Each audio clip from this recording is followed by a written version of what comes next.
विभाग वर्णों के मेल से शब्द का निर्माण होता है। शब्द विभाग को कई भागों में बांटा गया है। शब्द विभाग के कई भेद बताए गए हैं, जैसे पहला व्यवहार के आधार पर, दूसरा अर्थ के अनुसार, तीसरा उत्पत्ति के अनुसार और चौथा प्रयोग के अनुसार। शब्द विभाग के कई प्रकार से बंटवारा किया गया है, जैसे व्यवहार के आधार पर, अर्थ के अनुसार, उत्पत्ति के अनुसार और प्रयोग के अनुसार। पहले हम लोग पढ़ते हैं व्यवहार के आधार पर शब्द कितने तरह के हैं। तो व्यवहार के आधार पर शब्द 4 प्रकार से बांटे गए हैं।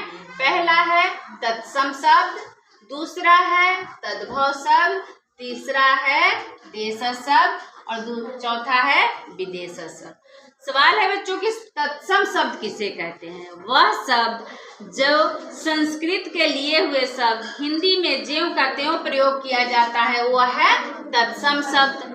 और संस्कृत के बिगड़े हुए शब्द को हम तद्भव शब्द कहते हैं। तत्सम शब्द जैसे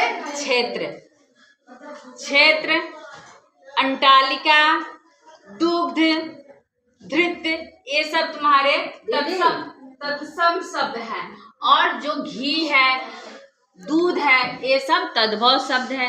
देशज शब्द अपने बोली और समाज के स्थिति के अनुसार प्रयोग हम करते हैं, वो है देशज शब्द। और जो हमें बाहरी प्रभाव, जो देश में हमारे बाहर से लोग आए हैं, जैसे तुर्किस्तान, अफगानिस्तान, यूनान, बहुत सारे मुगल, ये सभी लोग बाहरी जब भारत में आए और उनके शब्दों को हिंदी में हम लोग प्रयोग करने लगे हैं, तो उसे हम विदेशज शब्द कहते हैं, जैसे बंदूक। देशज शब्द जैसे डिबिया। गांव के भाषा में हम लोग बोलचाल में लोन कहते हैं, लोन का मतलब नमक। तो ये हो गया देशज शब्द और ये हो गया बंदूक। स्टेशन क्या है? अंग्रेजी शब्द है, तो ये हो गया विदेशज शब्द। अब यहाँ से आते हैं अर्थ के अनुसार। हर शब्द के बच्चों कोई ना कोई अर्थ होता है, तो वह शब्द जिसके अपने सार्थक अर्थ होते हैं उसे सार्थक शब्द कहते हैं। जैसे रोटी, अब हम लोग कह देते हैं कि जाओ रोटी वोटी खा लो, तो रोटी जो है सार्थक शब्द हुआ और वोटी क्या हो गया? निरर्थक शब्द हुआ। कहने के लिए हम लोग कह देते हैं हल्का फुल्का खाना खा लो, तो हल्का सार्थक शब्द हुआ और फुल्का निरर्थक शब्द हो गया। तीसरा है उत्पत्ति के अनुसार। उत्पत्ति माने जन्म लेने के।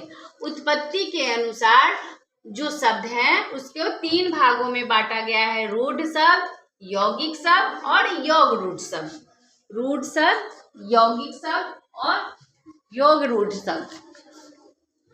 इसको अभी हम लोग पढ़ते हैं। रूढ़ शब्द वह शब्द है इसके रूढ़ शब्द के जब जुड़े हुए होते हैं तो उसके अपने सार्थक अर्थ होते हैं, लेकिन जब इसको हम अलग अलग टुकड़ों में विभाजित करते हैं तो उन दोनों के अर्थ नहीं होते हैं। जैसे रो टी को अलग करेंगे तो रो धन टी, अब ना रो का अर्थ रह गया है और ना टी को।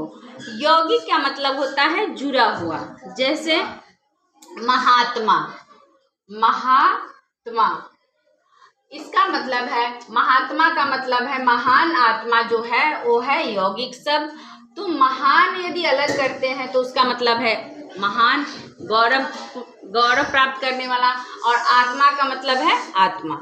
दोनों का अपना अपना अर्थ है, इसीलिए हम इसे यौगिक कहते हैं। योग रूढ़ हुआ है जो एक अलग अर्थ प्रदान करता है, जैसे नील कमल। नील का भी अपना अर्थ है और कमल का भी अपना अर्थ है, नील कमल। चौथा है जो शब्द विभाग का भाग, वो प्रयोग के अनुसार। जैसे एक में विकारी शब्द और दूसरा अविकारी शब्द। विकारी शब्द वह शब्द है जो स्त्रीलिंग, पुल्लिंग और वाक्य में प्रयोग करने के समय परिस्थिति और लिंग के अनुसार अपना रूप बदल देता है, उसे हम विकारी शब्द कहते हैं। यानी फिर से जान लो, विकारी शब्द वह है कि वाक्य में जब अपना रूप वह शब्द परिवर्तन कर देता है तो उसे विकारी शब्द कहते हैं।